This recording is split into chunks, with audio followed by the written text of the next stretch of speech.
understanding what factors are at play in what factors make a newcomer most conducive or most attractive to being interviewed and hired. We're trying to figure out what background, what programs you take, what skills you upgrade, what is that secret sauce of employability. So we're trying to figure that out.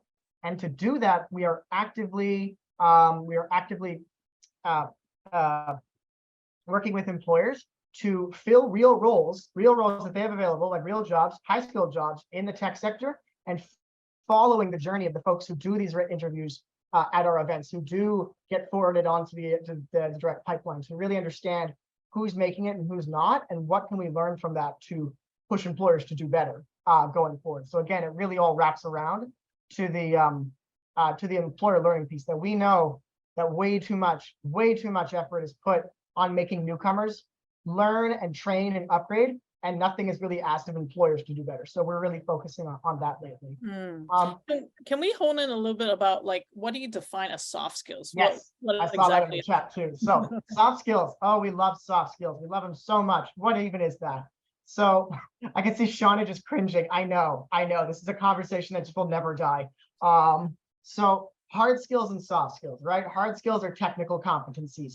Can you use C++? Can you code in C++? Can you build a wireframe? Things of that nature. Soft skills are these interpersonal, human, sometimes called human skills, sometimes called essential skills. What we did in tech boot camps is we actually sat down with employers, basically trapped them in a room, and we more or less worked with them to understand, when you say soft skills, what are the actual skills you're looking for? And so they identified, and I'm not kidding when I say this number, between 2 design labs, one virtual and one in person, they identified 109 soft skills that they thought were important. There's a lot of overlap, but they identified 109 all the same.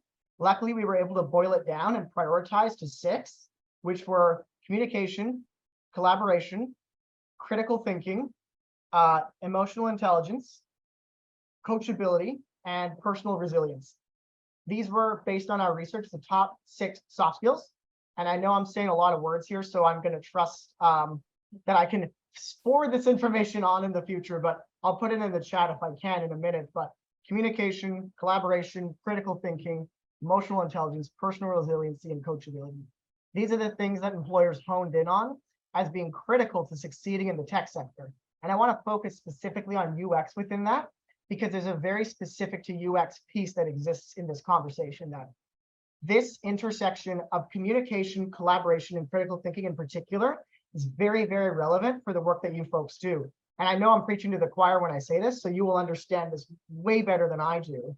But in order to be an effective UX designer, you know that it's about succinctly providing ideas, providing solutions to a problem, coming back to the client, providing solutions to their issues, trying to figure things out with your team, working with the UI folks to figure out if the front end can actually support the magical designs of the client, things of this nature. That level of communication, both verbal and nonverbal, written, interpersonal, tonal, all these things is very, very critical to the kind of work that you do. And it takes a lot of critical thinking to assess those problems in a very unique way. So one of the things we like to say is that the tech sector likes communication, collaboration, critical thinking more than other sectors. But I think UX is even more to that end, where these are even more critical. So long answer to a long question. Those are the top 6. Okay. So maybe let's also dive deeper into what means by critical thinking, because I'm also an immigrant. I grew up in Hong Kong and Asia, but I've lived a long while in the US. But I think when I first came over, I think the term critical thinking, maybe people from other countries might not really, understand what that is. Can you elaborate a little bit more? Sure. Before I do, though, not to put anybody on the spot, but I'm just genuinely curious. And you're right, Elaine, it's a good point about critical thinking. It's culturally based, it's contextualized. I'm just curious if any brave soul from the crowd is willing to provide a definition of critical thinking, because I have a thought here. Anyone? Someone speak up, someone be brave. I know some of you know me, you can do it. I see familiar faces, don't think I didn't notice you. What does critical thinking mean in UX?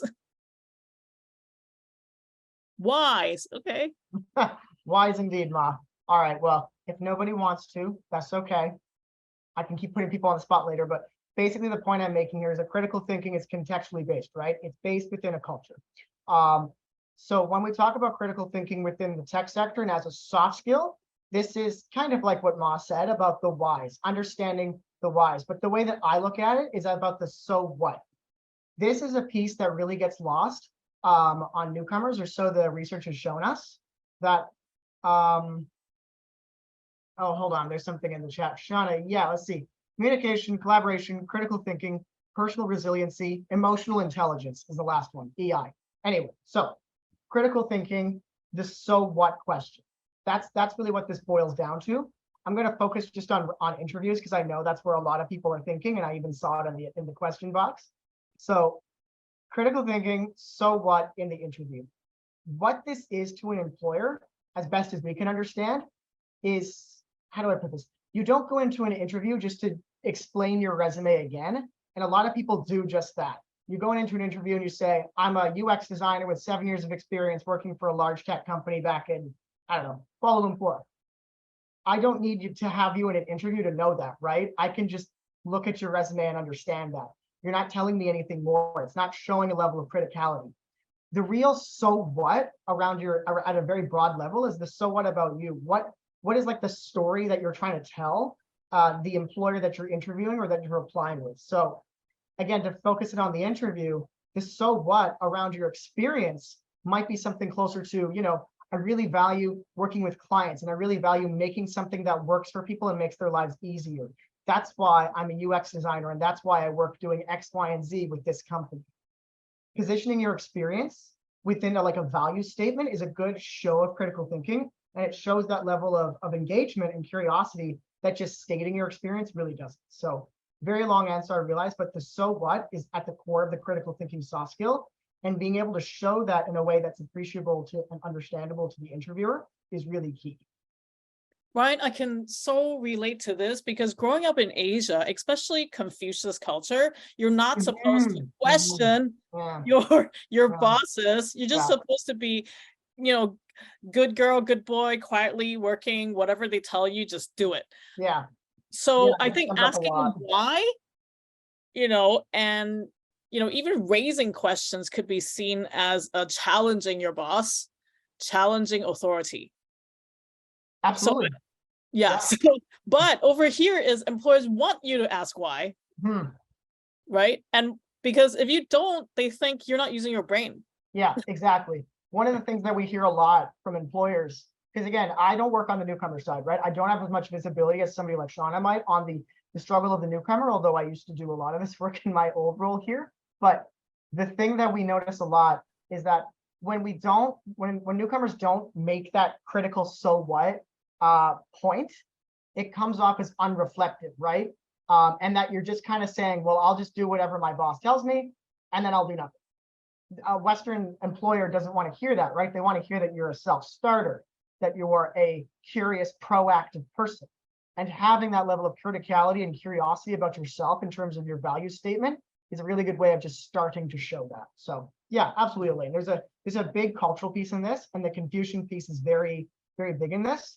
That we see a lot of folks that come from East and Southeast Asia really struggle with this piece around the being seen as proactive and being seen as a critical thinker. Because when you talk to them one-on-one, you see it, but you put them in an interview environment, they can often struggle to make that criticality shown because of the format that they're now in.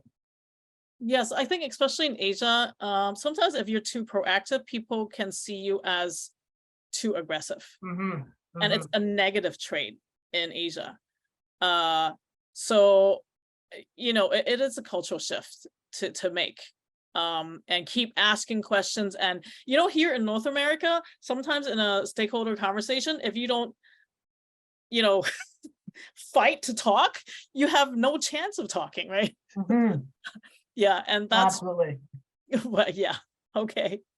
All right, so what are some of the gaps that you see? I mean, we talked about culture, like this critical thinking.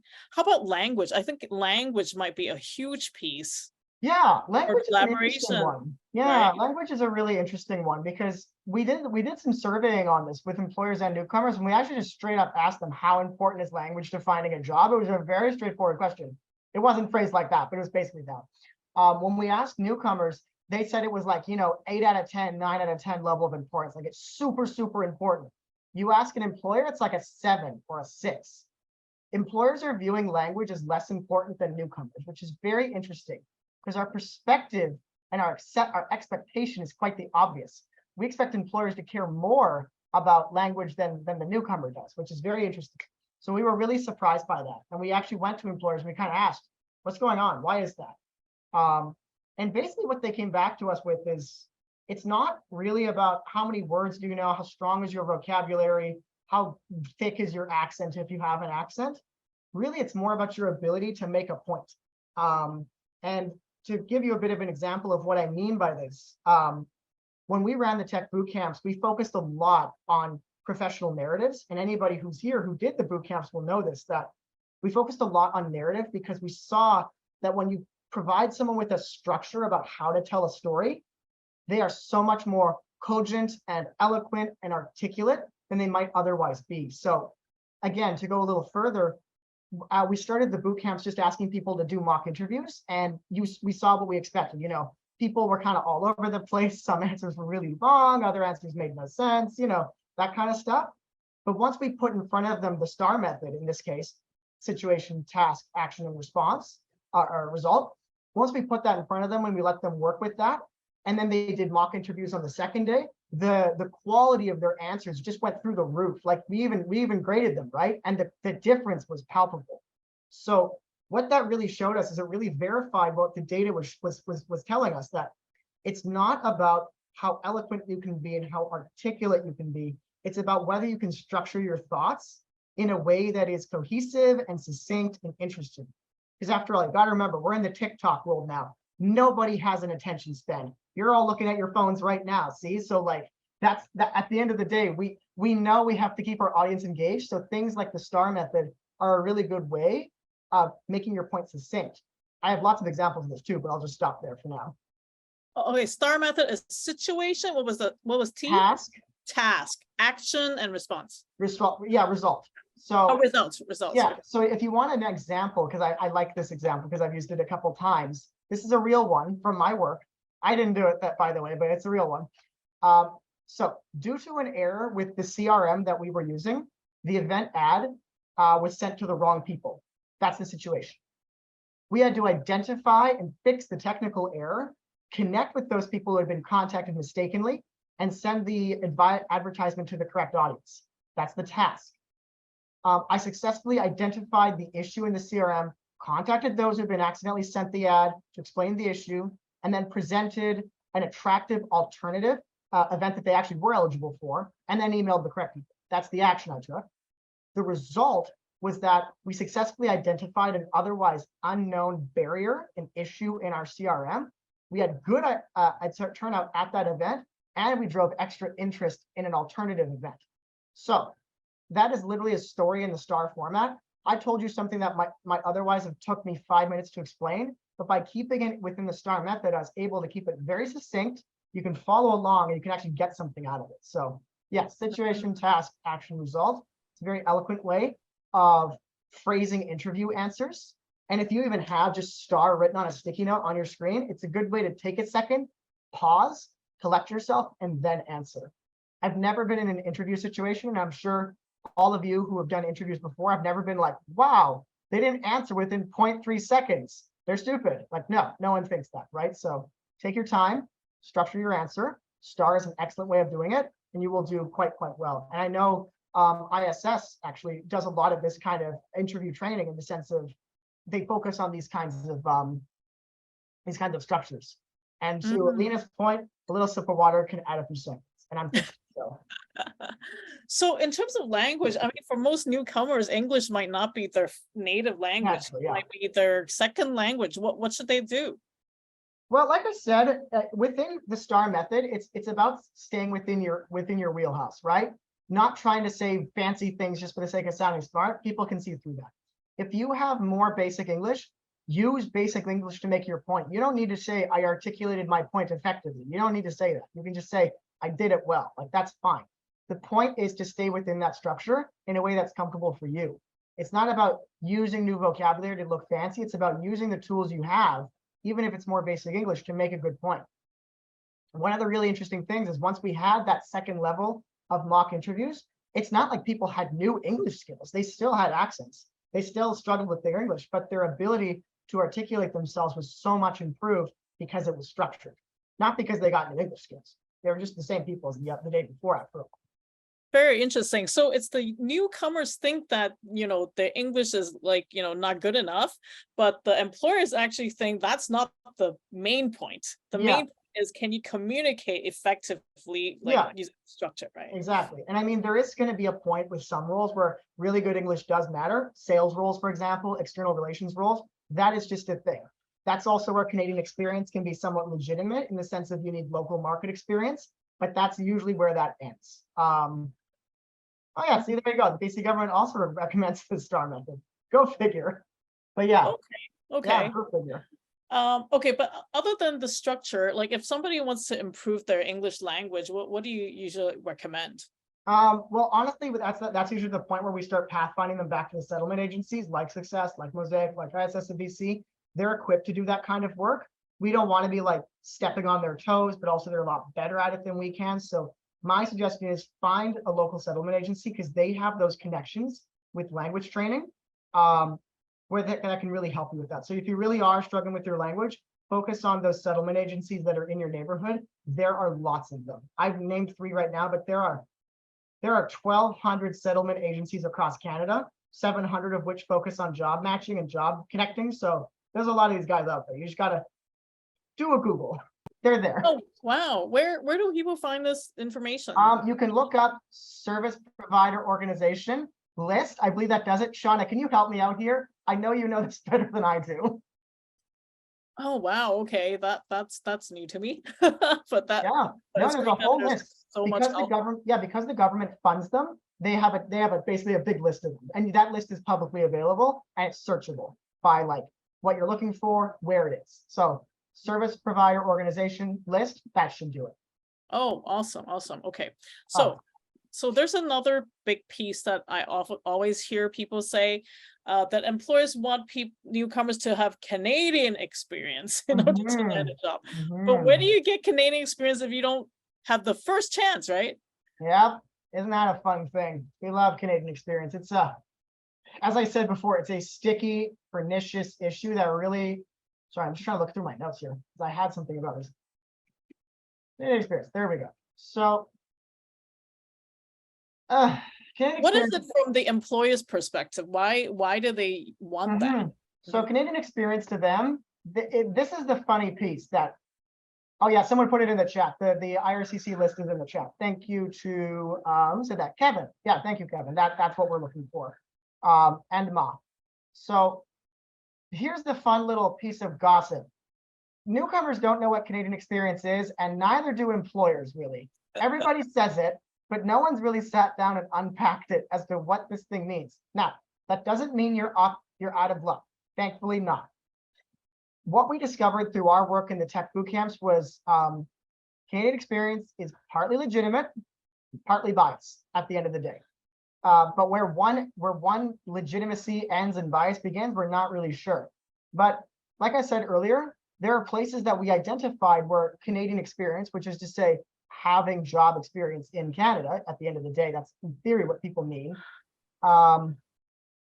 When pressed, they find the caveats to that rule that they pointed out to us, and employers have pointed out, are stakeholder relations, client relations, and sales in particular. Those are the roles where having experience in Canada is really, really critical. So you've already built out your network and things of that nature. But to get back to your question, Elaine, what is it? Again, it's tricky, but we've looked into it.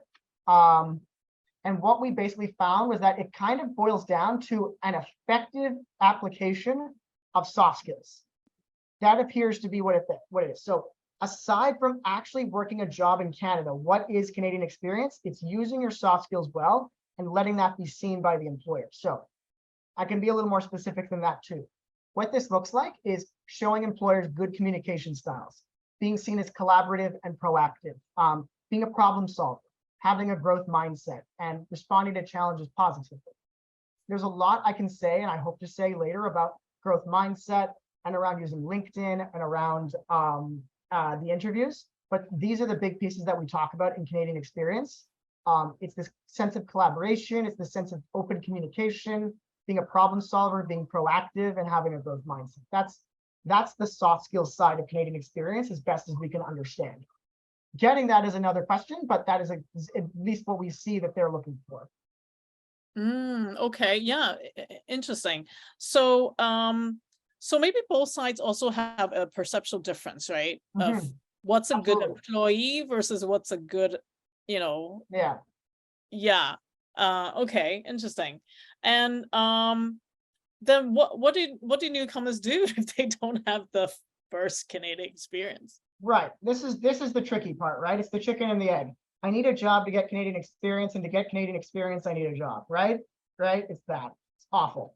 There is no simple solution to this. There really isn't. I'm not going to sit here and say, oh, just go get a mentor and everything will be fine. It's not that easy, right? Were it that easy, nobody would be sitting in this call right now. I can see her all nodding. Yes, it is very, very true. But what I will say, and I want to spend a bit of time actually talking about this, about networking, because that's often the thing that people point to as being a balm, a solution to Canadian experience. Using your network to find jobs, to make connections, to build out your options of finding work. So networking and finding work through that is a good solution to getting that Canadian experience, but how you do that becomes the question. And I see an interesting question or two in the chat, but I'll get to that in a sec. The reason why I'm kind of pivoting a bit to networking is because it is so often positioned as the solution to Canadian experience, but so many people approach networking as just furiously clicking connect on everybody's LinkedIn that they run into. That is not networking. That is clicking connect with on LinkedIn. These are different things. And it's frustrating, right? Because nobody has all the time in the world. But what I would point out in terms of networking is it's about having a value add. I had this somewhere here and I wanted to get into a little bit more detail. Value. There we go. Yeah. So it's about having a value add. What do you bring to this potential connection? What could you do with them? So connecting with some random person that you've never met and you have no professional experience or parallel with is not really that helpful. But if there's a particular role or a particular company or a particular field that you're interested in, and you find people with that experience, that is awesome. Pressing connect with is a good start, but following up with that is the important piece. Messaging them, saying hi, that is one thing, but then you have to come back to that question of what value do you bring to them? People love being seen as wise and as knowing things. They love being seen as experts. Coming to people and asking for their insights on finding work in their field or just learning about their day-to-day job is a really good way of doing this. In terms of just going to someone and saying like, hi, Ma, I hear that you're a project coordinator at ICDC. I would love to get into the nonprofit sector, and I'm just curious, what was your background? What was your experience? I positioned her as an expert, and now she feels a little flattered because I'm like, oh, you're so smart. Let's talk about it. So that's one step, kind of positioning that value add and putting them in that position, but then critically as well, lowering the bar to the connection. So not just saying, when do you want to meet? Because if you email me saying I'd love to meet, I'd be like, when do you want to meet? I'm busy. What? So sending them like a Calendly invite. Calendly is a calendar that hooks up to your Outlook, can be a really good way of doing that. As in, you give them the option to say, oh, sure, yeah, I'm free on 3:30 on Friday, the 17th. Sure, that works, whatever. And I've been in this position many times where people do that connection with me, and I click their Calendly, I pick a time, I goes into my calendar, and I forget. That is a really good way of lowering the effort on the person you're trying to connect with to making a real meaningful connection.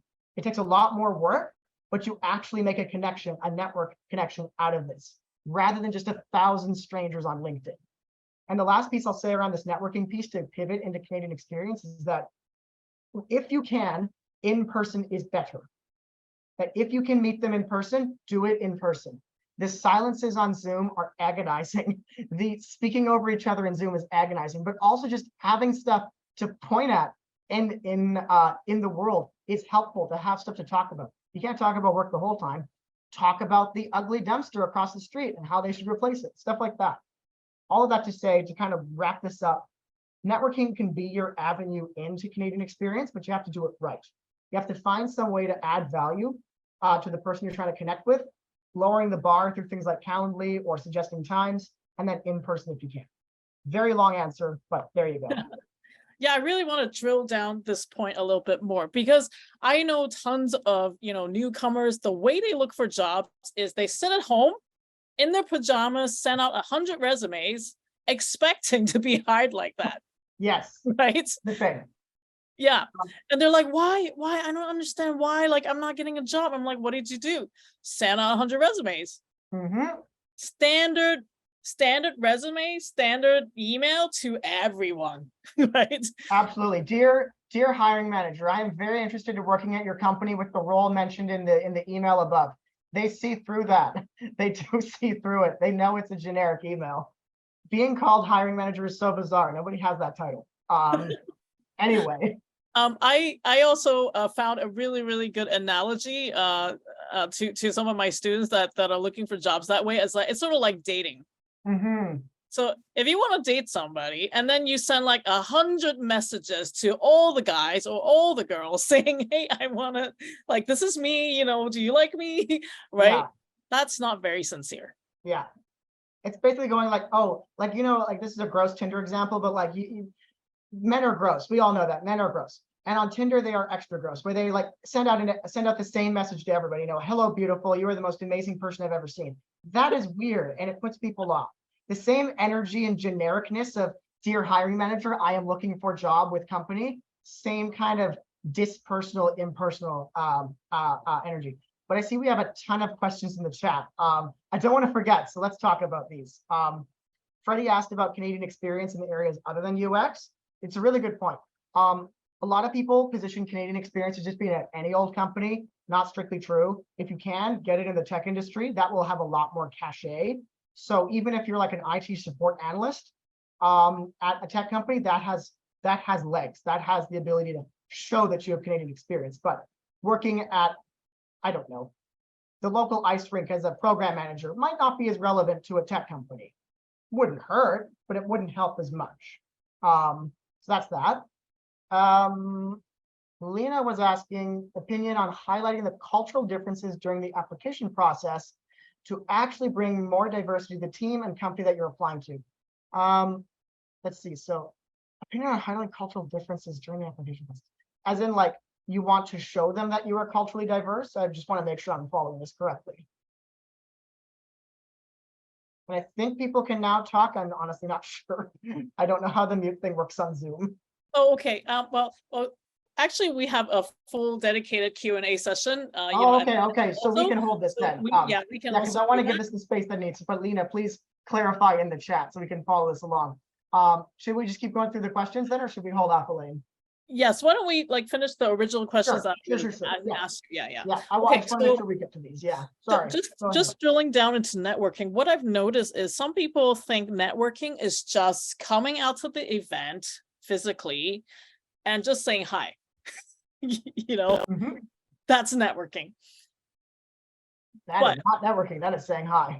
That's not networking, right? Okay, so what does networking really mean? I tell some of my students, hey, you need to build relationships with people, right? Build with senior designers, and I think you have a very good point, is start low. It's sort of like dating, right? Like the first time you meet the other person, you don't go, hey, I want to marry you. Hey, are you marrying somebody? You don't do that, right? So you need to go step by step, like, hi, I want to be friends first, right? And like, how can I add value to you? What can I do for you? It's having that value add mindset, right? Absolutely. Because definitely not just coming at them being like, I would like a job at your company. That makes people super uncomfortable.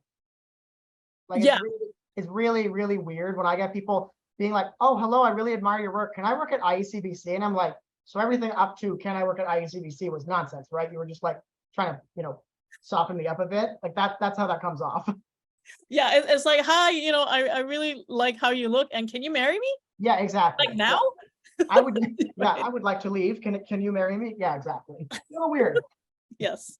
Yeah. So networking is not about that. So how do you build relationships with senior people or hirers? Yeah, I think it's tricky, you know, and I think even people that are born in Canada struggle with this too. How it's almost like making friends as an adult. How do you make friends as an adult? Everyone's tired, they want to go home. So we're all just waiting to watch Netflix at the end of the day, after all. But or Hulu, I don't know, pick your streaming service. Anyway, all of that to say, I think one of the ways, at least I personally have found success in this is working events, but not working events, but going to events. So Vancouver Tech Journal is an excellent example. Collision is an expensive but good example.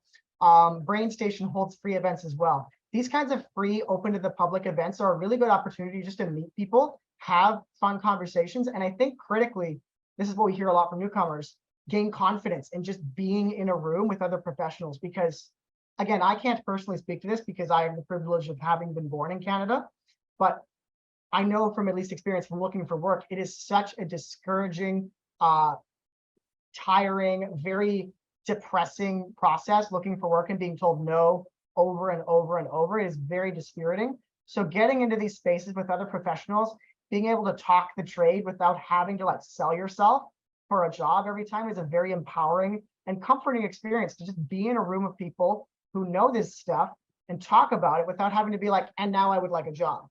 That is a very good way to build that confidence, both in yourself, in your English, and just in your career again. Because again, we know from the research, we know from our experience dealing with newcomers that it's a difficult spot. So those events can provide a lot of value in relationship building and building confidence and kind of keeping your head above water through this very depressing process.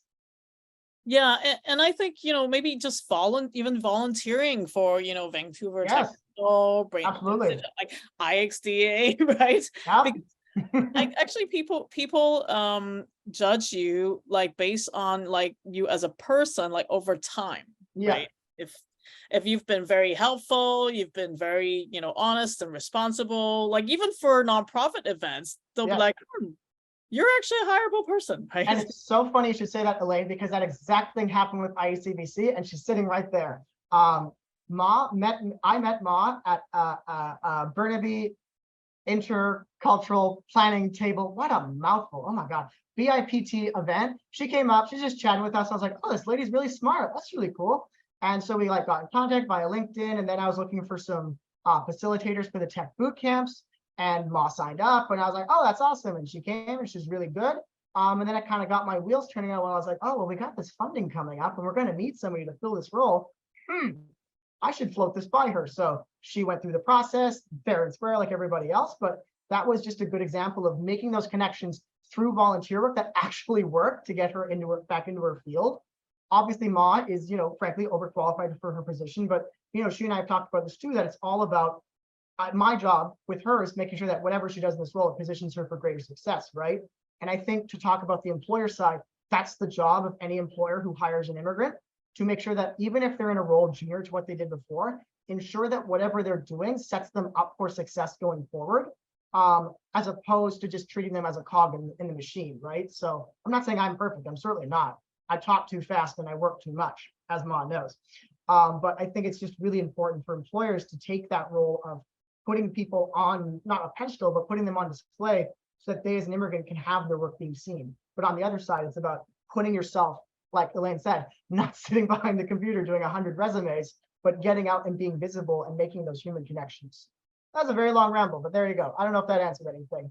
Just sounded Yeah, nice. definitely. I think also maybe also after COVID, everybody got so used to being Yes. behind screens and on Zoom and being virtual, but you don't build relationships virtually, right? Yeah.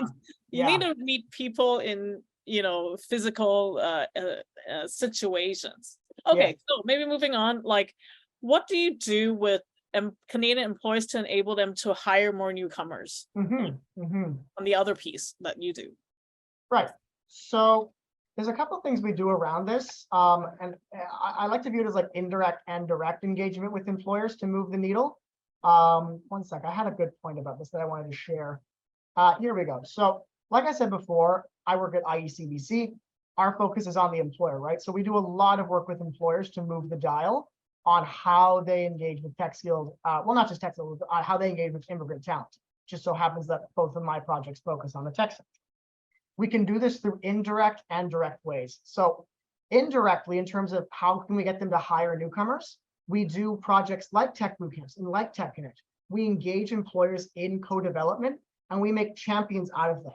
At first, it's just some dude who just thought it'd be fun to hang out with the Immigrant Employment Council, but by the end of the day, they are very much engaged with our work. They're passionate about immigrant talent. They're passionate about connecting with immigrant talent. They become a real champion for this kind of work. And we see that life cycle with employers all the time. A good example is an individual from SAP who just randomly joined the Tech Bootcamp project advisory group back in 2022. He's now on our employer advisory group. He's helping with mentoring. He's also helping with the Tech Connect Plus project. So he's really become a much more engaged member of our community. So that's an example of indirect engagement to get them to talk to newcomers. Direct engagement, as in directly connecting employers to newcomers. We have a number of things around that, like our Job Connect portal, our connections events, which are all about hiring. The Tech Bootcamps was another good example of that, or Tech Connect Plus is an even better example. So we both try to move the employer by including them in the process, by making them a co-developer, by making them responsible for this. And we also work with them to put them into the same room as newcomers through connections events, through Job Connect, through things of that nature, so that they actually get that opportunity. Because at the end of the day, it's not, like I said, it's not just a moral good. They're here for the business case too. And if we can make that happen, all the better. That's why we do stuff like Tech Connect Plus. That's why we put employers and newcomers in the same room to actually hire them for real jobs. Yeah, Ryan, I went through the website, your company's website, and I was so pleasantly surprised that you guys run design thinking design labs to find out the needs, of the employers and the newcomers. Yep, absolutely. Can you talk a little bit about that? Oh, I would love to. I would love to talk about gritty design process, but I'll keep this brief because it's incredibly boring for most sane people. Not to go into too much depth, but when we built out the Tech Bootcamps, we did it with design thinking in mind. We had a professional facilitator come in, lead our employers through a discovery process to understand, like I said before, the soft skills that were at play, then to prioritize them, but then critically to take that information and to start moving toward, okay, now that we have these skills, now that we know the pains and gains, because that was the next step, then we looked at what kind of experiences do newcomers need to be successful in the tech space? What kind of tools do they need? What kind of learnings do they need? Stuff like that. And then we also sat down again and we said, okay, what do you need to be more successful in connecting with tech immigrant talent? What tools do you need? What training do you need? And things like that. So a lot of the solutions that we come up with are from situations like that, where we do real design thinking because we see the value in taking that kind of very technical approach because it has really strong outputs. And as like on cue, my boss just called me for some reason, which is very funny. Okay. Anyway, that's fine. Right. It's fine. Okay. You mentioned about Tech Connect Plus. What is that? So Tech Connect Plus is a research initiative which focuses on unpacking and uncovering what combination of factors is most conducive for a newcomer to be hired by a tech company. So what I mean by factors are both demographic, experience, professional and personal, but also critically, what job readiness programs did you do? What mentoring have you done? Things of that nature. Also, Shauna put a really good definition of design thinking in the chat. Love it. It's like straight from Triac. Amazing. So yeah, that's Tech Connect Plus. It's about understanding those factors. And the way we're doing that is we are running hiring focused connections events, which are basically, you can think of them like hiring networking events, but basically the employer shortlists newcomers who come. They have an introductory or an informational interview or like a phone screen level interview to see if that person is eligible for the role. And then they are pathfinded into that job, right? So they're brought into the actual interview process. We've done these events for years now. Before I did Tech Connect Plus and Tech Bootcamp, that was a big piece of what I did. And what we saw by doing those events was, I think it was like 60% of the people who registered were shortlisted for the event. And then of the people that showed up, I think about 40 were invited for further interviews. And then of the folks that were invited for further interviews, like 18% were hired. So the actual outcomes were much, much higher than we would have expected, which was really good. So we're using that as our mechanism to understand what factors are at play and to give newcomers an actual real opportunity to connect with employers and hopefully be hired for them. So what kind of employers here, are in your program who are prone to hire UX newcomers? So it's a wonderful question. So as it happens, we are having an event with SAP on the 26th, 25th or 26th. I don't remember. Ma, is it the 25th? I think it's the 25th. 25th. Okay, thank you. Yeah. So we're having an event with SAP on the 25th. I love how Haral knows better than I do. With SAP, and that one actually has a role that's for UX designers. Now, sadly, the registrations have closed for that one. I tried, but they basically said, listen, if we open the gates again, we're going to get another 100 resumes, and this event will never actually happen. So the good news is they're still willing to do it again, which is great. So we're going to look into that. But even better, we're actually also in conversations with a couple other employers to have events with actual UX opportunities available. So basically, because I met Elaine and because we had this conversation, I've put more thought into actually finding employers with specifically UX roles to see if we can make a direct connection between the folks at IxDA and the employers that we know to make that connection and try to do something useful. Yeah, maybe we can do a dedicated event for a UX Absolutely. community. Would love it. Yeah. And so other than the soft skill, are employers saying anything about the hard skills for UX designers? Not really. People really overestimate the effectiveness of like upskilling most days. If you have no experience, upskilling is a great idea. If you have limited experience, upskilling is a good idea. But if you come with 5, 7, 10 years and you were working recently, not as beneficial as you might think. At least the stats don't play it out as much as we want it to. Upskilling is a very valuable idea if you feel like you're lacking. But the one thing I try to push people away from is like, don't think that you can spend $6,000 at BrainStation, get a certificate, and suddenly a job will fall into your lap. It's just not that simple, right? If you believe that BrainStation program will help you do your job better, sure. But don't go into these programs thinking that this is going to be your moonshot to a job, because it's never that simple. And I would hate for people to go into these programs thinking that this will be the silver bullet, because life's just not that easy, unfortunately. Yeah, okay, let's dig into that a little bit. We know many people who, it's funny, they immigrate here and they change jobs at the same time. Yes, So very two gutsy very move. difficult things at the same time. And I'm like, why are you guys like either immigrate first, then change jobs, or change jobs first in your home country, then immigrate, but they choose to do like two at the same time. So I'm glad. Sorry, go ahead. I'm glad you brought that up, because I do know a lot of people do think that after the 3 months boot camp, they will land a 6-figure job. Yeah. So what can you speak more about like why it's not like maybe 1% can, but like why isn't it? I think it's because at the end of the day, put yourself in the shoes of an employer. Many of you, I suspect, were yourselves on interviewing and hiring committees before, if not leading them, because many of you are very experienced.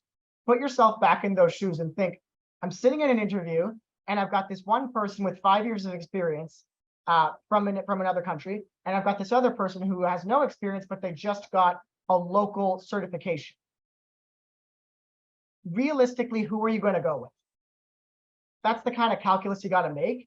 If you have a value add in addition to that certification, sure, you might be better, but it's a risky gamble to think that an employer is going to equally weigh several years of experience with a certification, because at the end of the day, there's so much talent in the market that like you're putting yourself up a steep hill. I'm not saying you shouldn't, it's your life, do what you will, but like if you're expecting it to be easy, it will not be as easy as you think to parlay that certification into being seen as equal to several years of experience. It's tricky. Yeah. It would help if you were going for a introductory role where no experience is needed, but those are so rare these days. It's very hard to find a UX role that requires no experience. Would you say actually experience is more important than a 3-month certificate? I don't want to make that strong of a statement because I feel like I'll live to regret it. But I will say that the evidence seems to say yes, that oftentimes experience is more valuable than the certification. There are, of course, many important caveats to that. But the one thing I will say is that the tech sector is moving away from credentials as being the bar to experience, right? It's not like accounting that way. You do not need a CPA to be an accountant. So at the end of the day, it's just not the same, right? Anyway, sorry, I'm starting to ramble. So But yeah. maybe like having mentors, or having practical work like freelancing or Mhm. interning, would be a better route, right? Yeah, I think freelancing is actually a really good option for these kinds of things. If you have the time, absolutely a good way to get that practical experience. It's definitely a good way of doing it. Volunteering is another way if you can volunteer for an organization that needs a UX designer, also a good way. Part-time work is good too, although all these options imply less income. That is the tricky part. You still need money. So it's a dance, right? There's no easy solution here, unfortunately. Okay. Great. So any upcoming events that UX designers can join that Right. you're organizing? Right. So, like I said, the July 25th event is probably closed at this point. If not tonight, it will be tonight. But at the end of the day, I can't give a firm date yet because I'm still working it out with the employers, but we are very likely going to be having an event with UX roles, probably in early to mid-August. I'll have more information soon. I just don't want to overpromise and underdeliver right now, but if I can't get in contact with you folks, then I will just pass along to Elaine. But yes, that's definitely coming down the pipe, and it's a priority of mine to find an employer who can fill this niche that y'all exist in. Okay. Yeah, definitely. I think, we had 88 people sign up today, so Yes. there's a huge demand, I think. So Yeah. if we can make that connection, that'll be awesome. Yeah. So maybe just one last question from me. Okay, to sum up, before we open it to the floor, we still have half an hour for questions and QA. What are the three takeaways that newcomers should do if they're looking for UX jobs in Canada? I'm gonna make this a long three because it's important, but these are three things. This really comes down to the soft skills piece, right? That's my area of expertise, and I can speak to that. When we talk about soft skills, when we talk about succeeding in the tech sector, growth mindset is really key. The power of narrative in interviews is very important. And then networking and using LinkedIn effectively is very, very important. So before I go into detail, I'm just going to drop those in the chat just for the benefit of everybody. So growth mindset, and I'll talk about these, don't worry. Narrative in interviews and networking and LinkedIn. So can we just define what narrative means? Don't worry, I'm going to go through it all. Narrative, yes. Yeah, don't worry. This is all straight from the tech boot camps. And to actually answer the question that came up in the chat, the difference between tech boot camps and Tech Connect. Tech Connect is all about testing what are those factors that make people more employable. Tech boot camps is about finding, adapting and upgrading soft skills and then building learnings off that to push employers to do better. So it's a much bigger project. Tech bootcamp is like this big. Tech Connect is like this big. One's much more targeted than the other. Tech bootcamp is very large and aggressive. Anyway, so as I said, growth mindset, narratives, and LinkedIn. What a growth mindset is it really comes down to this concept of emotional intelligence, and it's a really weird thing. But to give you a concrete definition, emotional intelligence is the ability to perceive, interpret, demonstrate, and control and use emotions when you're communicating and relating to others. I put it in the chat. The example of where growth mindset comes into this is that a growth mindset is about having good emotional intelligence and acting on it. So people who believe that their success depends on time and effort are the ones with a growth mindset. People with a growth mindset feel their skills and intelligence can be improved with effort and persistence. They embrace challenges, persist through obstacles, learn from criticism, and seek out inspiration in other people's success. And the funny thing is, I'm saying this like it's news. The vast majority of newcomers I meet at events and just in general have this, and they have it in spades. It's just nobody thinks about it in this way. But this is what a growth mindset is. It's about being that person who works to be better, who works to do more, who works to improve themselves. So what does it look like? It's about the ability to, like I said, embrace change, to be curious, to show sensitivity to others, to managing your emotions in a difficult place, to being proactive as well. It's about listening to, and this is a big piece as well, it's about listening to understand rather than listening to speak. And what I mean by that is when you're in an interview or when you're meeting with an employer, sometimes people get so eager to tell that employer about their story, their experience, that they hear a question and they just go on a tirade, a rampage about their experience, their life story, everything.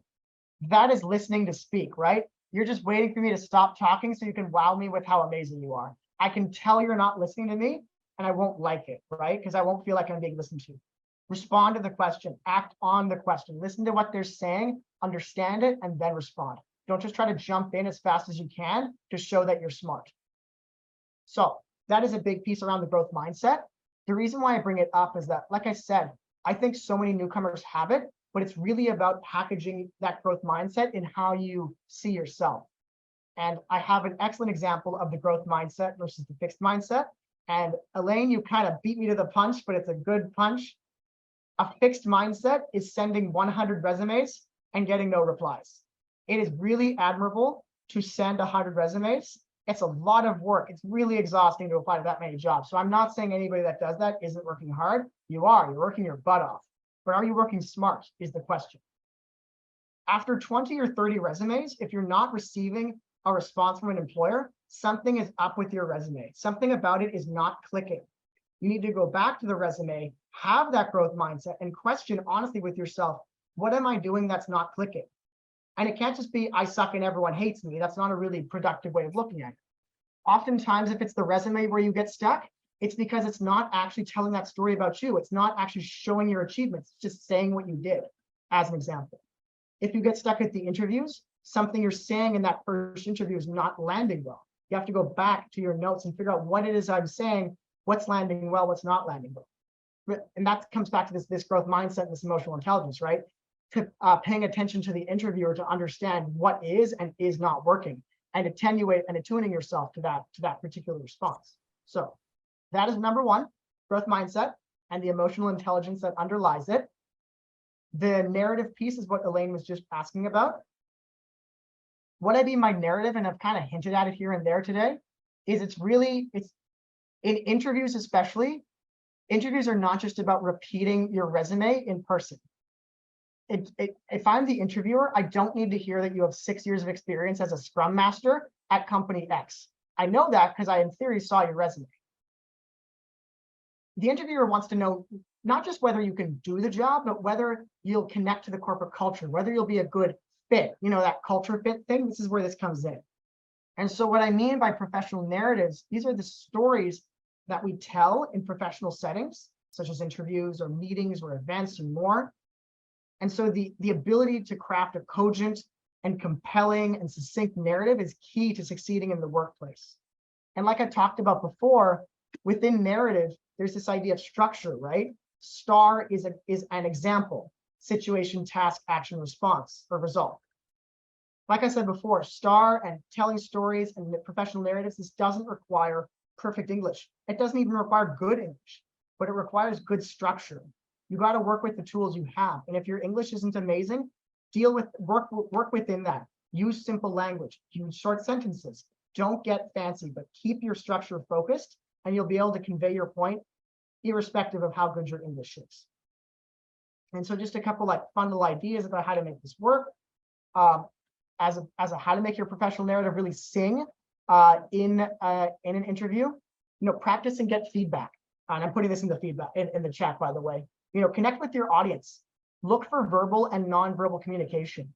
If the people you're talking to are on their phone, either they're rude, and they are for being on their phone, or you're not really connecting with them. Something you're saying isn't clicking with them. Leverage data and metrics, especially in this field. People love hearing about stats. If you can speak to how a product that you designed with your excellent UX skills boosted sales by so many %, that is perfect. People love that stuff. Put that stuff in your resume. It really lands well with talent acquisition folks because, again, they're not experts in their field, but they will pick up on stats and things of that nature. Another piece is around tailoring your story, tailoring your narrative to the audience. Remember that usually your first interview is with a talent acquisition. Your resume is being reviewed by talent acquisition folks. These people are not experts in UX design. They don't know the difference between UX and UI. All they know is there's certain criteria your resume has to meet to be passed along to the hiring manager. So if you're on that first step, that's what you need to be focusing on. Making your resume relevant and interesting and does it speak to the talent acquisition specialist. After you get over that hump, you can start talking about the more detailed nitty-gritty. And lastly, practice. Just practice, practice, practice. Practice with each other, practice in the mirror, watch your body language, see how your cadence is, stuff like that. You'll notice I gesticulate a lot on camera. Something I learned to do in COVID was I talk with my hands a lot, as Ma can unfortunately attest to. But on camera, I've actually learned to subconsciously put my hands higher, like my elbows are resting on my chair right now. Because if I'm just like this and I'm just speaking, I don't look very visually interesting and you're going to stop paying attention. But if my hands are up here waving around, it kind of keeps the brain clicking back a little faster. That was very purposeful at the start, but now it's just second thought. I just put my hands up here and I just start waving around like a nut job like I would in person. So again, it's about practice, it's about feedback, it's about self-awareness. That is the piece around professional narratives. It's around the stories we tell, how we make them engage with our audience, how we not just, again, it's not about just saying what your experience is, it's about telling the story of you. And I know I'm going on for a long time, so I'll just finish this up quickly. We already talked about networking and LinkedIn. Some of the stuff I want to say about this is pretty actually like technical, but we had a specialist from LinkedIn come in to talk about how to make LinkedIn work for you. It's a powerful tool when it's used correctly, but you've got to use it right. And one of the best ways to do that is with keywords.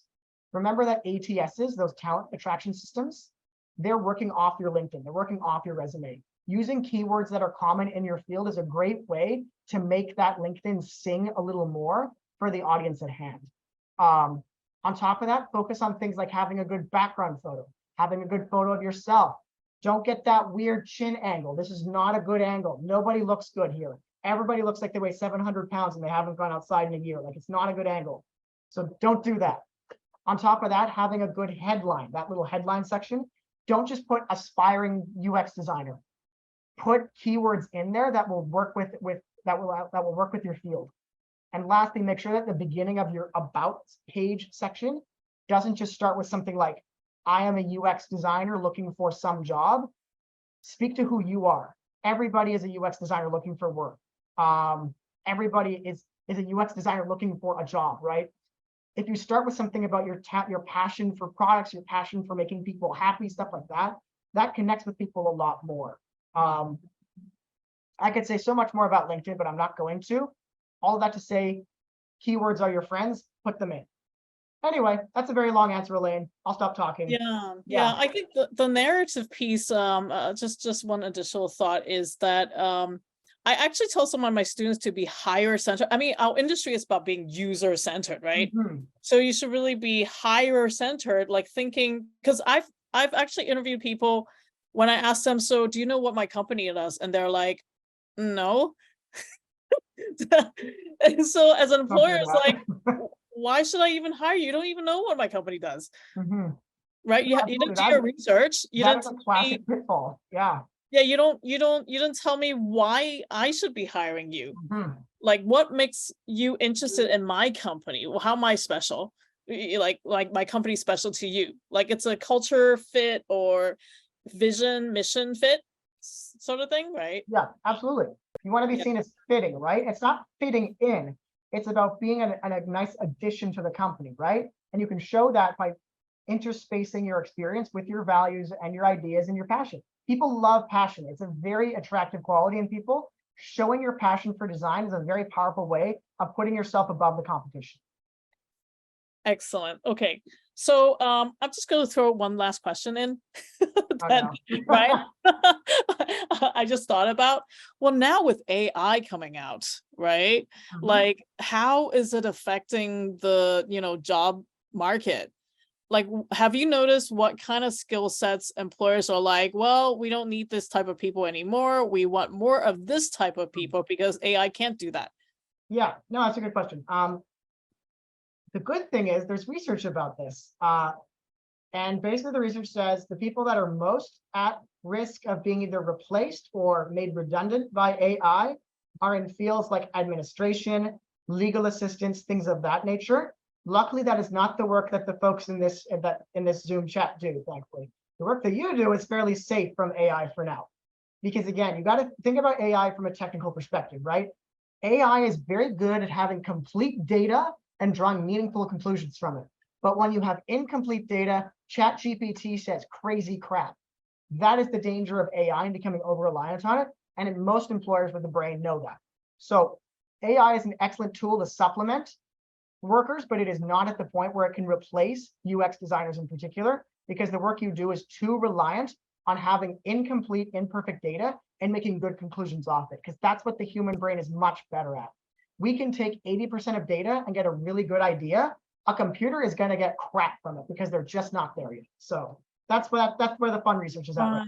Right. So yeah, actually, maybe in the UX field, like when you say incomplete data, it's really like if you're working on innovative solutions, but if you're just doing UI, making pretty pictures and interfaces, AI can replace that. Like, there are like Galileo AI or UIs or AI. You can just type in a sentence and the UI is going to come out, right? Yeah, exactly, right? Coding could be very much replaced by UI, but making an app that doesn't look ugly, that is difficult for a computer. Yeah. Anyway, I think we have a ton of open it to the floor. So maybe is it Jasmine or Gregory? You want to lead and pick some up questions? If I may just jump in really quickly here, because as a moderator, I will start unmuting everyone so that we can go through all the questions people have and make sure everybody have a chance to ask a question or have a face-to-face conversation with Ryan later. Before that, I would like to just, do a quick shout out to Shauna, because she shared a really interesting link, which is a career path programs. If Shauna, do you want to speak just a little bit about it, of what it is? Because yes, plug career paths, we love them. Yes, so because I know it's really valuable. Just before the Q&A section, what is this and how do people benefit from these links? So I shared something called Career Paths, and I've actually shared the British Columbia government website, which actually tells you about career paths in different fields. So if you know people that are also in other fields that are not UX, UI, feel free to share that with them. ISS of BC is one of the organizations that offers the Career Paths program. That's the program I work in as an employer relations specialist.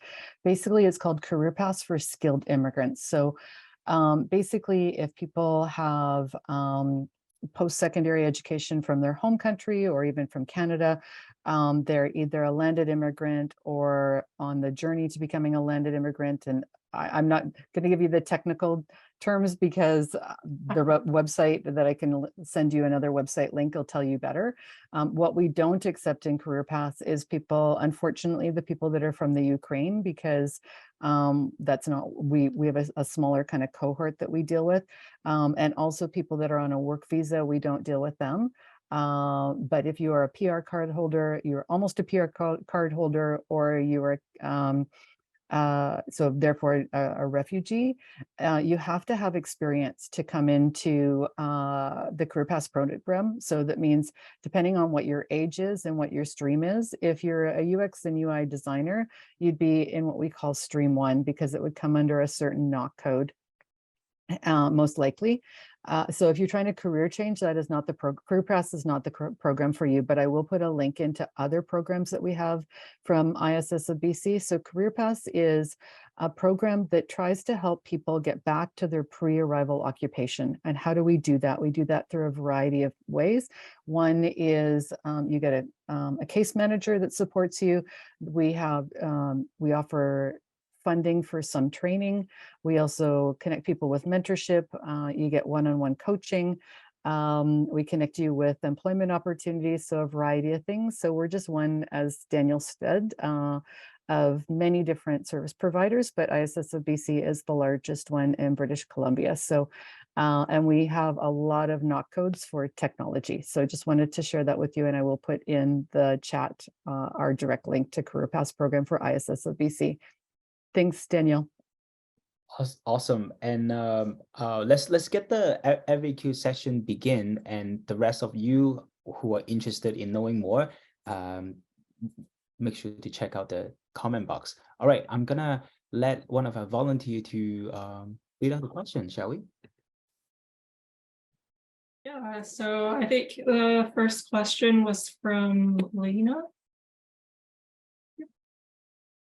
Oh, about culture, right? We were talking about this earlier. Yeah, feel free to open your mic to Yeah. ask questions directly. Yeah, hi. Thanks first of all for everything that you organized around it. It was super cool insights. And the question that I had earlier was, I mean, having a different cultural background could also be an asset to a company. And I was wondering to what extent can you actually highlight, or should you highlight that in your application process, that you actually bring additional culture to a company, because everybody's always screaming, yeah, cultural diverse and so on, versus trying to really fit into like Canadian work culture. What's your take on that? Yeah, I mean, it's a really good question. And it's funny you should say that. I used to have this saying when I ran BC Job Connect, don't apologize for international experience. It is a unique value add. And I think especially in fields that involve more design, like UX, if you will, it is a really valuable and really important value add because it provides the employer with a different perspective than they might otherwise have. One of the things that I'd really encourage folks on this call is, if you're in an interview, don't do that thing where you go, I don't have Canadian experience, but blah, blah, blah, blah, blah, I did this back home. Doing that puts them in the mind frame that your experience is invalid, but you're trying to excuse it, right?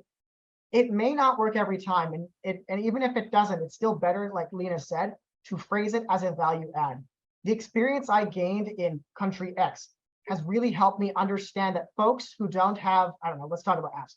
Folks who don't have top of the line app, smartphones need apps that don't run so intensely, right?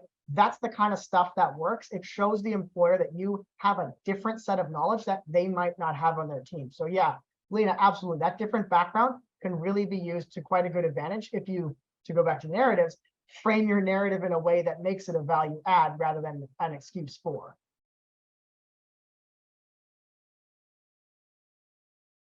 Great. Next question. Next one's from Irem.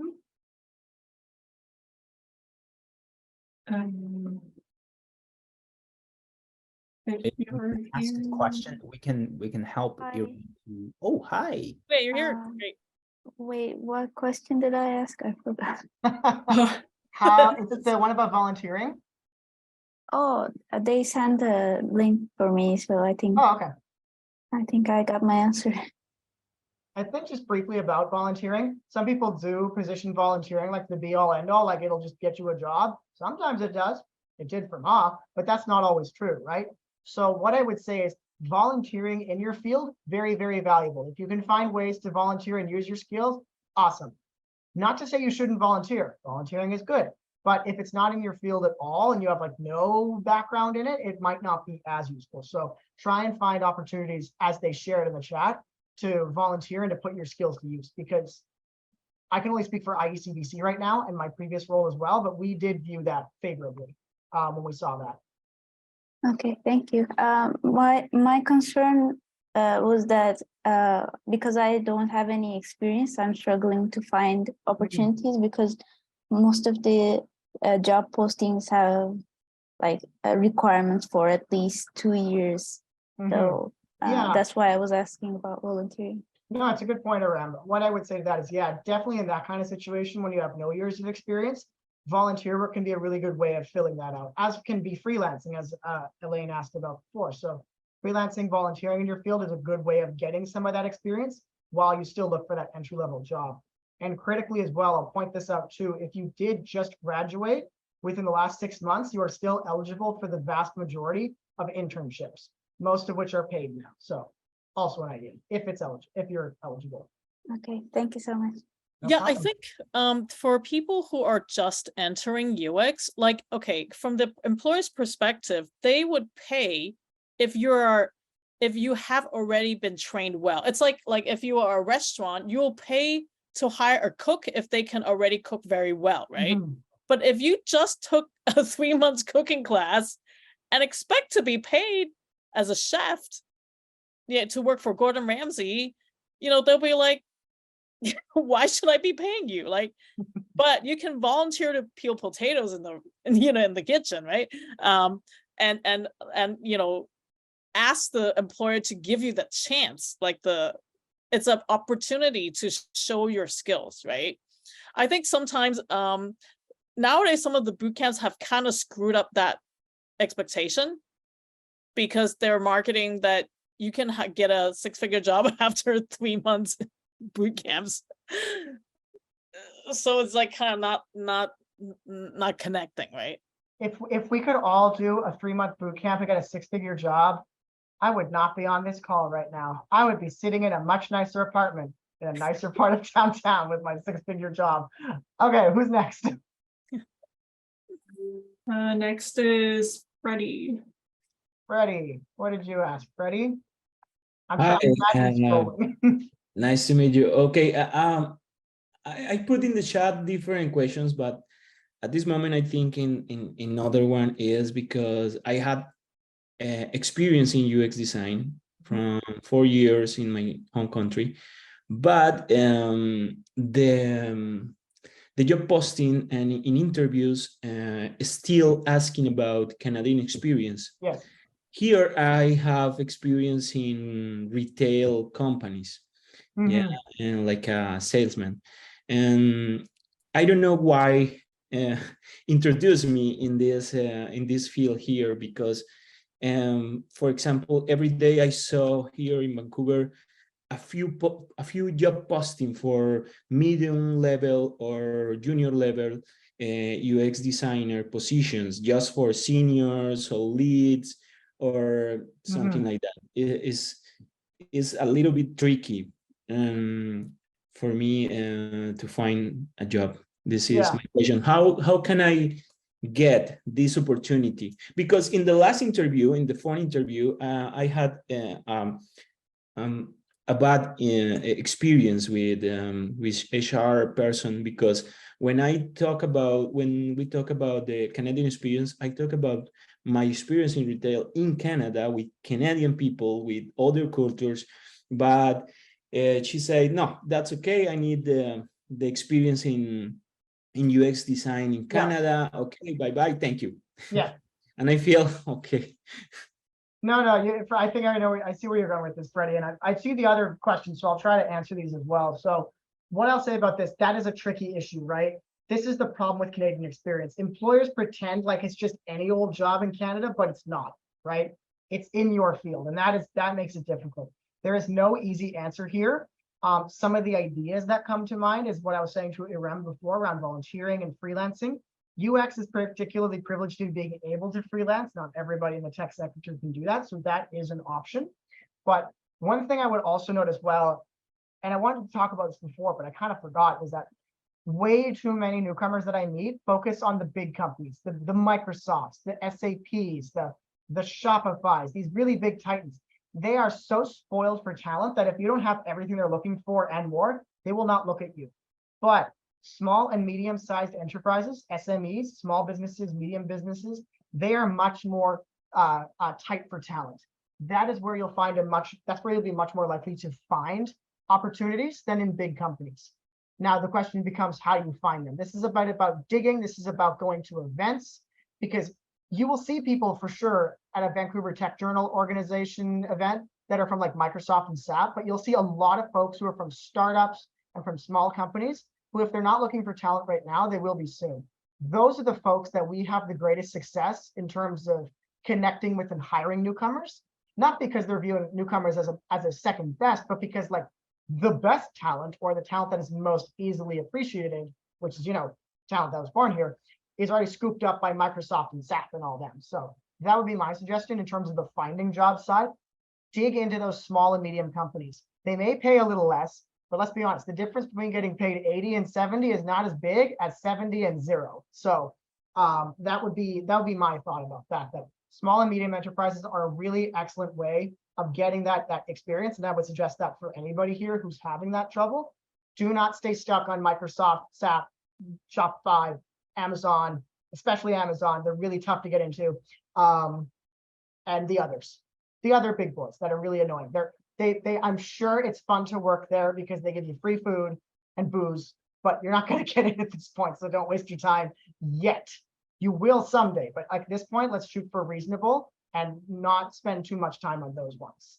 Yeah, Ryan, that I really you know, understand the psychology of an immigrant, because if you're coming from like another country, you're like, you know, I made myself all this way to come to North America. I want the best job, right? On day one, right? Yes. Yeah. So, but what you're saying is like, hey, let's maybe try to cook for a smaller restaurant first, you know, and then work your way to a mid restaurant and then slowly larger. Maybe Well, that's I mean, there's right? absolutely, but there's another benefit to smaller companies that isn't really talked about as much. The opportunity to do different work is way bigger in a smaller company than it is at a big company. If you work at Amazon and you're on the UX team, you're going to be on a very specific piece of the project, a very specific part, and you will not get experience outside of that. Yes, your pay will be awesome and you will have access to free food. That is great. But at a smaller company, you have the opportunity to work on so many more things. That is very much a universal truth around small companies, that they just need more from you. So you get more experience doing stuff. And one of the really cool ways about that is it gives you more opportunities to connect with different people. So it's, you know, it's a win-win-win. Now, because I see a couple of these questions come up a lot, I'll just quickly address these. How much does immigration status matter to employers? It does. To be perfectly honest, it does. They look at PRs more favorably than other things. I will just say it's true. There's no getting around that. They're not even supposed to ask what your status is. They just need to know if you're legally able to work in Canada, but I know they'll ask anyway. So there's no pretty answer for that. As for shy people in networking, look for other shy people. They're in there. They're terrified. Go be scared with them. You'll make friends about being scared. I'm kind of joking, but I'm kind of not. There's always people at networking events who are just off to the side. Those are good people to start with. And then you can go with them and talk to the annoying loud people like me who are shouting in the room because they're deaf. And then they can help you parlay. So, you know, stick to groups. It can kind of help you move around the room. I've seen it many times at the events that IECBC has run, where there'll be like a group of, like, in this case, I'm thinking of a particular connections event. There was this group of Desi women from India, and they were basically doing the rounds as a group of 4, and they were really successful at it. So it was really impressive. They asked really hard questions too. It was very funny.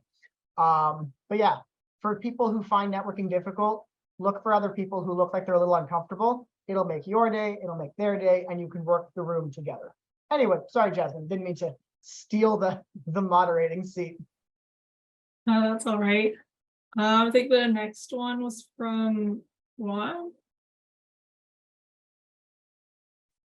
Hi, hello. Yes, I asked one question before and another one after, but yeah, my first question was, I remember Ryan mentioned about that you do design thinking, right? About regarding immigrants, and then you have your findings.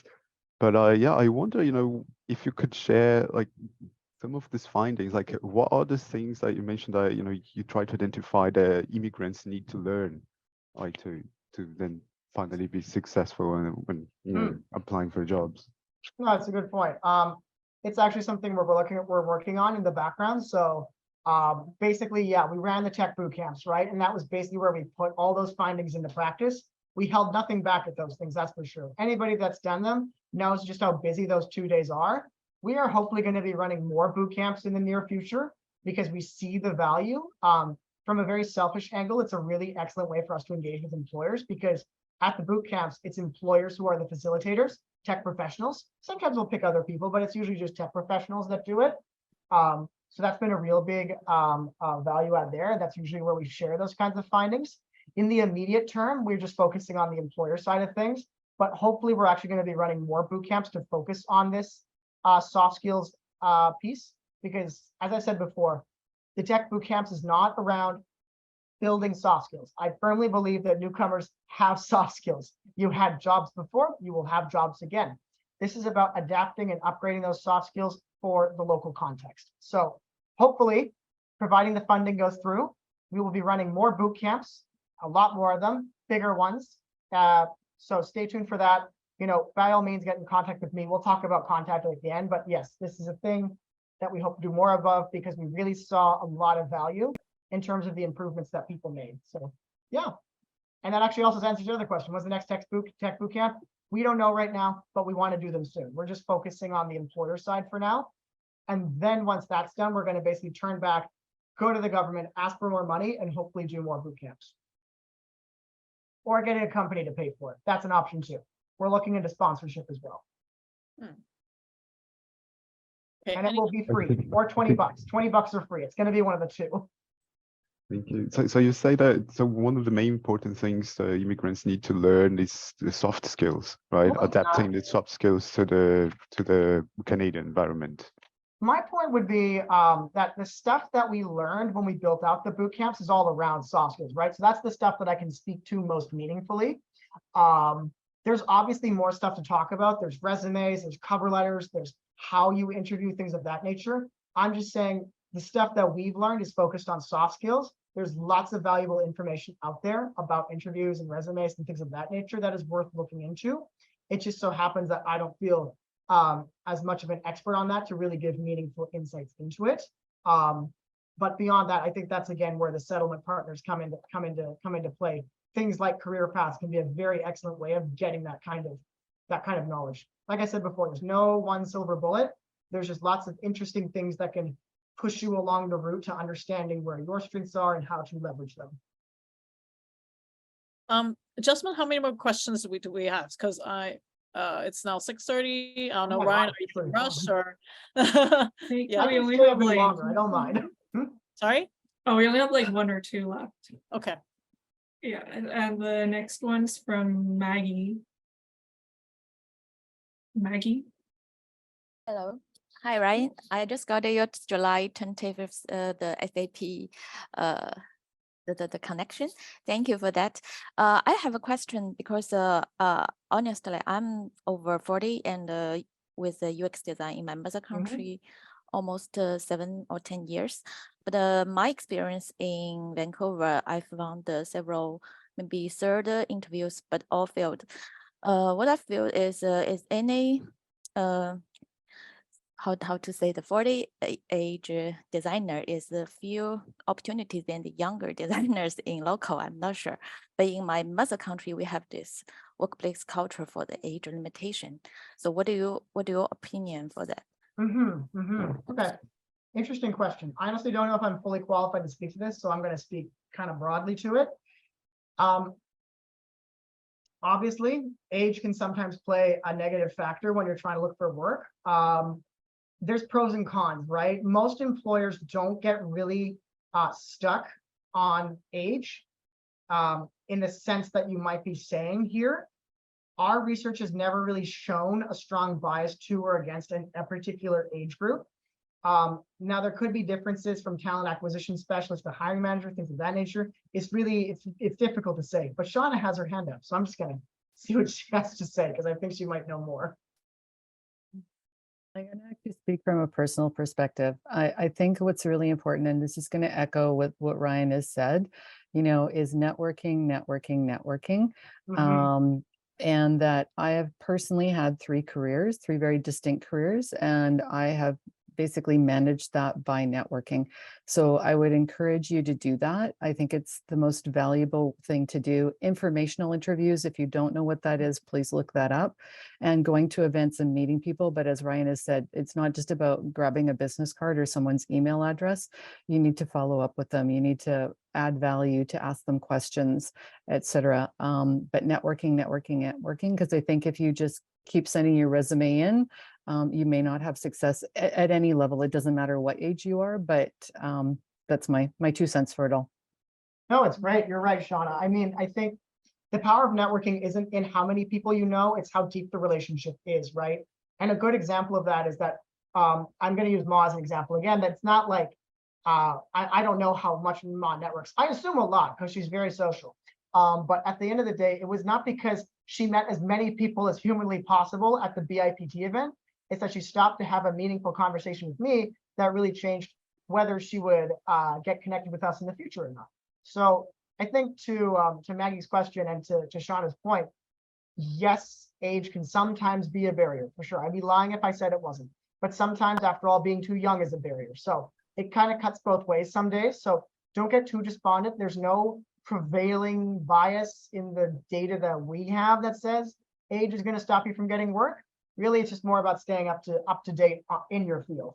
And also 40 is not that old. So Right, like Yes. 40 is more like you're more like middle management, right? Yeah, Like, wouldn't yeah. that be actually a plus if you have the soft skills to manage people, right? Well, yeah, it just all depends on Yeah. the person, right? I agree. I agree. Yeah.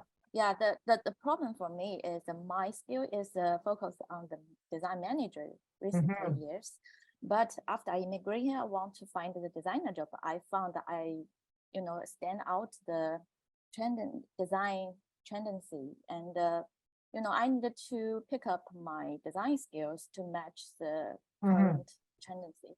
But it's a little gap or tough for me. So I'm confusing on what is the direction for me for the next job I'm seeking. Yeah. Should I change it to the product manager in the future? Because my experience and my skills not only focus on the design skills, I have a rich soft skill on communication, on collaboration, on management. But my language is limited my skills to this soft skills. So I know I still need to practice, but it's not helping me to get a job immediately. But I need the job. You got my point, right? Just to echo, because I think it's pretty quiet across the board. I saw Elaine doing the ear thing. She was asking, like, basically, because her experience is more in the management side, what should she do about that, since she doesn't have practical experience doing UX design for a while, right?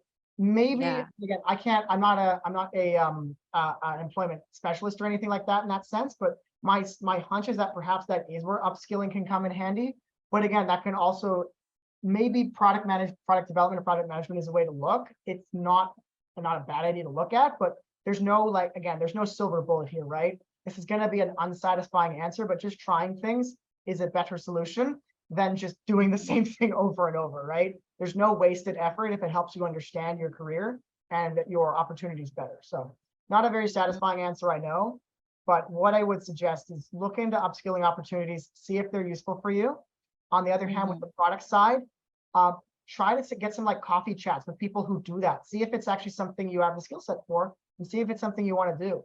To Shauna's point, I'm just going to attenuate it just slightly. People are moving away from the term informational interview because it sounds scary. Just use words like coffee chat, things like that. That is very non-threatening to people who are busy. If you put the word interview in, they feel like they have to be on the spot. So just coffee chat, sit down, discussion, stuff like that. But yeah, that'll be my suggestion. I will try. Yeah. Maggie, I have a tip for you. I actually tell my students, especially immigrants, like I assume you speak Mandarin, right, with your last name. Yes. Maybe look for companies who are the employees from China, right? Like Fan Tuan, and this applies to, I don't want. You don't want to, okay? But I don't want. Yeah, if I want to do that, I just stay in China. Why I move here? But I'm just saying, maybe the first job, especially for newcomers, to get adapted first. Maybe it takes a few years to get adapted. The first job, if you speak Mandarin well, actually, it's an asset for companies who have that aspect, right?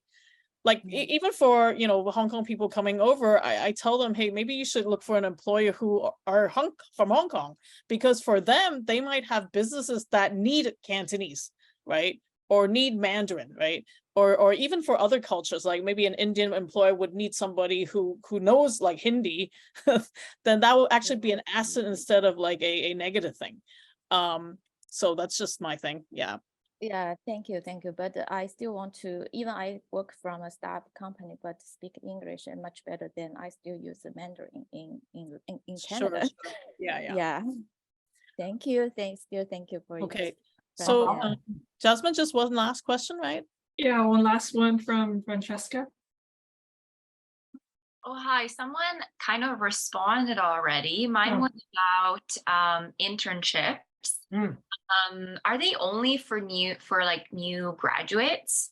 Because it's kind of like unclear. I just don't understand that part. Like, can someone who already has a degree apply? Like maybe someone, like for example, I already have a degree, but I'm finishing up a certification in UX, and can I apply to internships, or am I like not technically like allowed, or they don't really, an employer maybe doesn't want me?